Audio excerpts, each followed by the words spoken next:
기대해 나에게 주신 하루를 때론 피곤하고 일어나기 싫고 널 깨우는 알람 소리에 짜증도 나겠지만 안녕하세요. 오늘도 푸른 말씀 임세휘 목사입니다. 반갑습니다.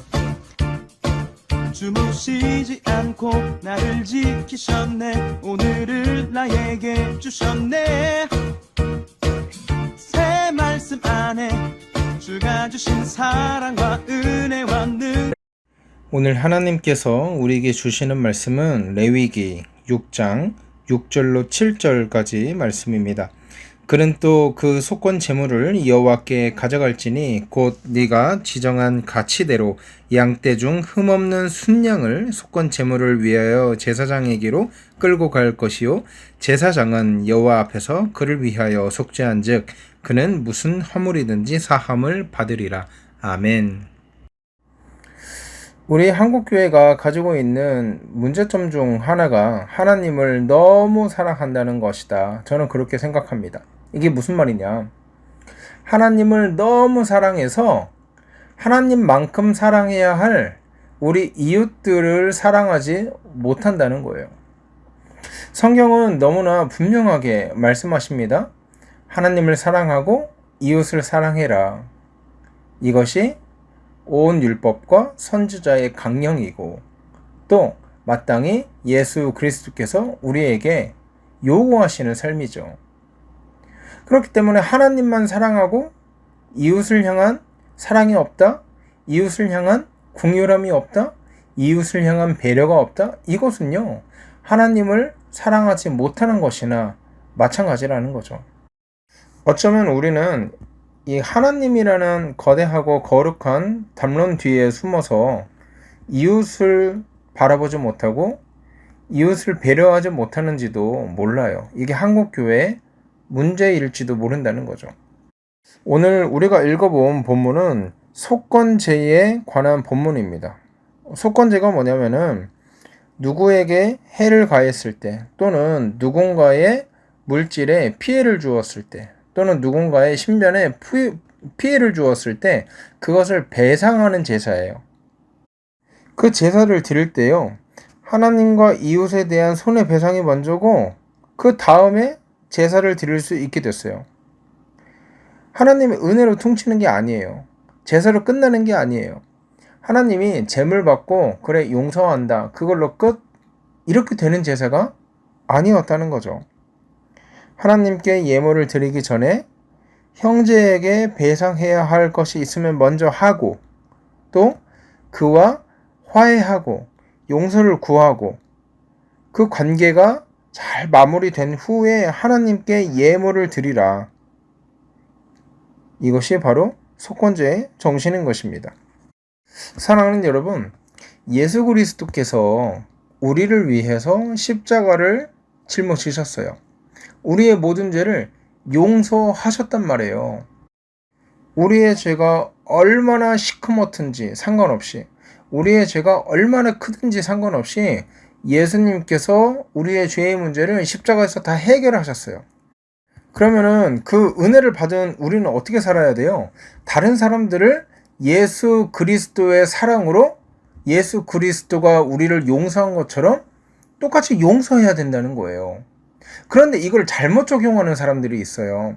예수님이 우리를 용서하셨으니 내가 너한테 저지르는 죄는 하나님께 회개만 하면 된다, 이렇게 생각하는 사람들이 있어요. 아니에요. 예수님께서 십자가를 지시고 우리를 향해서 용서를 하신 것은 네가 다른 사람에게 당당하게 용서받을 수 있는 자격이 주어졌다는 것이 아니라 네가 다른 사람을 나처럼 용서하고 품어주고 안아주라는 사인인 거예요. 따라서 형제와의 불화가 있거나 아니면 이웃과의 문제가 있었을 때 하나님은 날 용서하셨는데 하나님께만 나아가면 되지, 이거는요 속건제의 정신에도 위배되고 예수님께서 보여주신 용서의 원리에도 맞지 않는다는 거죠. 그렇게 우리는 어떻게 해야 됩니까? 예수님께서 보여주신 용서의 정신, 용서받기를, 용서해 주기를 바라는 것이 아니라 내가 상대방을 용서하는 것, 상대방의 허물을 덮어주는 것, 이것이 속건제의 정신이며 예수 그리스도의 십자가 정신이라는 거죠. 하나님께 제물을 드리기 전에 형제에게 용서를 구해라. 형제에게 잘못한 것을 싹싹 빌고 그와 화해하고 그의 마음을 풀어주고 그가 됐다고 인정하면 네가 제물을 드려라. 그때 하나님께서 이 제물을 흠양하시겠다. 무슨 말입니까? 하나님은 사람하고 관계가 막혀 있는데 단지 제물만 가져와 가지고 하나님 앞에서 거룩한 척 위선 떠는 사람들을 싫어하신다는 거예요. 그렇기 때문에 여러분, 사람하고 관계가 생겼을 때요, 그 문제를 가지고 기도로만 해결하지 마세요. 찾아가서 미안하다고 하고 기분을 풀어주고 밥 한 끼 먹으면서 진심으로 사과하고 용서를 구하고 다시는 반복되지 않겠다고 약속을 하고, 그렇게 용서를 구함으로써 그 사람의 마음을 얻는 거예요. 그것이 성도가 해야 할 삶의 모습이라는 것입니다. 그런가 하면 6절 7절 보니까요, 속건제의 제물을 하나님께서 정해 놓으셨어요. 뭐라고 해요? 순양으로 아주 고정을 해 놓으셨어요. 여러분, 다른 제사는 보니까 소를 바쳐라, 또 양을 바쳐라, 또 그것도 안 되면 비둘기를 바쳐라, 그것도 안 되면은 그 가루를 바쳐라, 이렇게 말씀하시잖아요. 경제적 형편에 따라서 바칠 수 있었던 그 카테고리, 선택의 폭이 넓었다고요. 그런데 속건제는 어때요? 순양만 드릴 수 있어요. 이거 왜 그렇습니까? 타인에 대해 피해를 입히는 일이 얼마나 심각한 일인지 깨닫게 해주려는 하나님의 마음인 것입니다. 여러분, 참 이상하지 않습니까? 하나님께 용서를 구하는 제사보다요, 사람에게 용서를 구하는 제사가 그 제물의 가치를 더 크게 둬야 된대요. 이게 무슨 말일까요? 하나님께 하는 회개의 마음 못지않게 사람에게 잘못한 것이 있으면 진심으로 회개하며 그에게 나아가라는 거죠. 바로 그럴 때 하나님은 우리의 예물을, 우리의 제사를 받아 주신다는 거예요. 사랑하는 여러분, 이제 말씀을 마칩니다.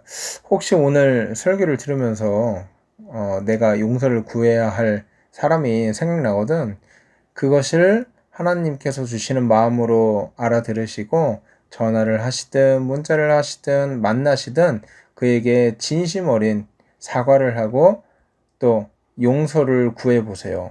그러면 하나님께서 그 관계를 잘 풀어주시고 또 용서를 그 사람으로 하여금 허락하셔서 또 그러고 난 후에 하나님께 나아오는 기도의 자리, 찬양의 자리, 예배의 자리를 더욱더 복되고 귀하게 열어주실 거예요.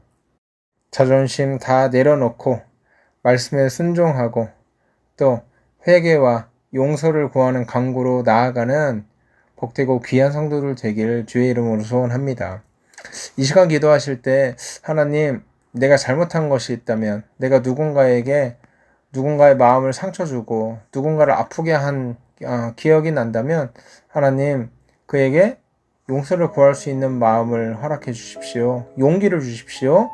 그리고 그의 마음을 움직이셔서 나를 용서해 줄 수 있는 마음의 넉넉함을 허락해 주십시오. 이렇게 기도했으면 좋겠어요. 그렇게 기도하시고 오늘 하루 힘차게 살아가는 저와 여러분 되기를 주의 이름으로 소원합니다. 함께 기도하겠습니다.